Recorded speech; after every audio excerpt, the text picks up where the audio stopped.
SSKM হাসপাতালে আগুন, জরুরি বিভাগের ডিসপ্লে বোর্ডে আগুন লাগে এবং সেই আগুনের জেরে হাসপাতালে আতঙ্ক ছড়িয়েছে। কি পরিস্থিতি, সরাসরি আমরা চলে যাব, আমাদের প্রতিনিধি অর্ণব মুখোপাধ্যায় রয়েছেন আমাদের সঙ্গে। অর্ণব,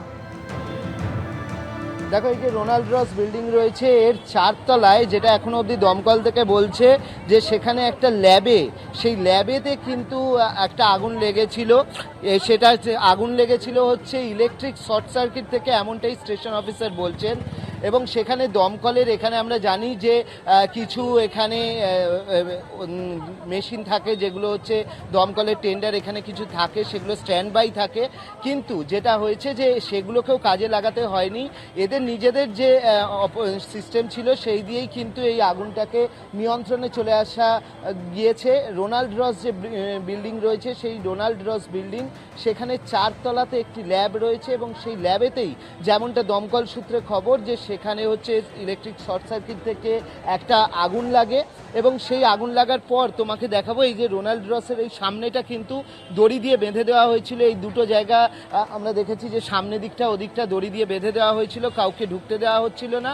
এবং তারপরে এখানকার যে সিস্টেম ছিল তা দিয়েই কিন্তু আগুন নিয়ন্ত্রণে আনা সম্ভব হয়েছে।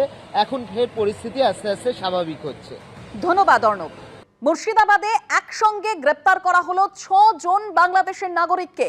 ধৃত বাংলাদেশিদের সহযোগী এক ভারতীয় রানীনগরের কাতলামারি 2 গ্রাম পঞ্চায়েতে তল্লাশি এবং ওই এলাকা থেকেই এদেরকে গ্রেপ্তার করা হয়েছে বলে খবর পাওয়া যাচ্ছে। রাজীব চৌধুরী রয়েছেন, আরো বিস্তারিত আমরা জানবার চেষ্টা করব। রাজীব, একেবারে বাংলাদেশ সীমান্তে রানীনগর এলাকা থেকে 6 জন বাংলাদেশিকে গ্রেপ্তার করা হয়েছে। বিভিন্ন সূত্র থেকে বাংলাদেশিদের গতিবিধি নিয়ে পুলিশের যে নজরদারি চলছিল তারই অঙ্গ হিসাবে এই 6 জন বাংলাদেশিকে গ্রেপ্তার করা হয়েছে এবং তাদের মদত দেওয়ার জন্য এই দেশের একজন বাসিন্দা, তাকেও গ্রেপ্তার করা হয়েছে। তাদের আজকে লালবাগ মহকুমা আদালতে থেকে নিয়ে তাদেরকে পুলিশি হেফাজতে নেওয়া হবে এবং কিভাবে তারা এইখানে প্রবেশ করেছিল বা কোথায় তাদের যাওয়ার কথা ছিল সমস্তটাই জানার পুলিশ চেষ্টা করছে। এবং এই সীমান্ত এলাকায় একসঙ্গে 6 জন বাংলাদেশির এই যে গ্রেপ্তারের পর কিন্তু পুলিশ প্রশাসনের পক্ষ থেকে বিভিন্ন সীমান্তের এলাকার যে থানা রয়েছে সেখানে নতুন করে তল্লাশিও শুরু হয়েছে এবং নজরদারি রাখা হচ্ছে বলে আমরা পুলিশ সূত্রে জানতে পারছি। ধন্যবাদ রাজীব।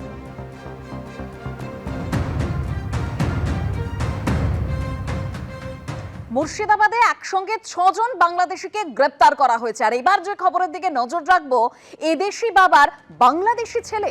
চাঞ্চল্যকর অভিযোগ উত্তর 24 পরগনার বাগদায়। অভিযোগ তুলেছেন বয়রা গ্রাম পঞ্চায়েতের বিজেপি নেতা। অভিযোগ, বাংলাদেশের যুবক রকি মণ্ডল বেআইনিভাবে ভারতে ঢুকেছিল। এরপর বাগদার বাসিন্দা আয়েব মণ্ডলকে বাবা সাজিয়ে ভারতের ভোটার আধার কার্ড বানিয়ে ফেলার অভিযোগ সামনে আসছে। উত্তর 24 পরগনার বাগদায় যে অভিযোগ তুলেছেন বয়রা গ্রাম পঞ্চায়েতের বিজেপি নেতা। সমীরণ পাল রয়েছেন আমাদের সঙ্গে টেলিফোন লাইনে। সমীরণ, ঠিক কি অভিযোগ? এই এদেশি বাবার বাংলাদেশি ছেলে, ঠিক কি অভিযোগ? সেখানে হচ্ছে রকি মণ্ডল 22 বছর আগে সে বাংলাদেশ থেকে এসেছিল। ওখানকারই বাসিন্দা আয়েব মণ্ডলকে তার নিজের বাবার পরিচয় দিয়ে আধার কার্ড এবং ভোটার কার্ড অর্থাৎ ভারতীয় নথিপত্র তৈরি করে, এমনটাই অভিযোগ করেছেন বিজেপি কর্মী। এবং তিনি এই মর্মে বাগদার বিডিওর কাছে এবং জেলা শাসকের কাছে অভিযোগ দায়ের করেছেন। এবং তার অভিযোগ হচ্ছে যে বাংলাদেশ থেকে এসে এদেশে আয়েব মণ্ডলকে বৃত্তি পরিচয় দেখিয়ে আধার কার্ড এবং ভোটার কার্ড তৈরি করেছে এবং এই ব্যাপারে তদন্ত দাবি করেছে। এদিকে এই ঘটনার পর থেকে রকি মণ্ডলের কোনো হদিশ পাওয়া যাচ্ছে না। আয়েব মণ্ডলের প্রত্যক্ষদর্শী জানিয়েছেন যে আয়েব মণ্ডলের কাছে কয়েক বছর আগেও রকি মণ্ডল তাদের বাড়িতে যাতায়াত করতো, কিন্তু তাকে বৃত্তি পরিচয় দেখিয়ে নথি তৈরি করার বিষয়টি তারা জানেন না। তবে এই ঘটনাকে কেন্দ্র করে রাজনৈতিক চাপানোতর তৈরি হয়েছে। বিজেপির পক্ষ থেকে স্পষ্ট অভিযোগ করা হচ্ছে যে বাগদা যেহেতু ভারত বাংলাদেশ সীমান্তবর্তী একটা এলাকা, সেখানে বাংলাদেশ থেকে আসা অনুপ্রবেশকারীদেরকে টাকার বিনিময়ে এদেশে পরিচয়পত্র তৈরি করার একটা চক্র চলছে এবং তাতে তৃণমূল নেতাদের হাত রয়েছে। এই যদিও অভিযোগ অস্বীকার করেছে শাসক দল। দেবস্মিতা, ধন্যবাদ সমীরণ।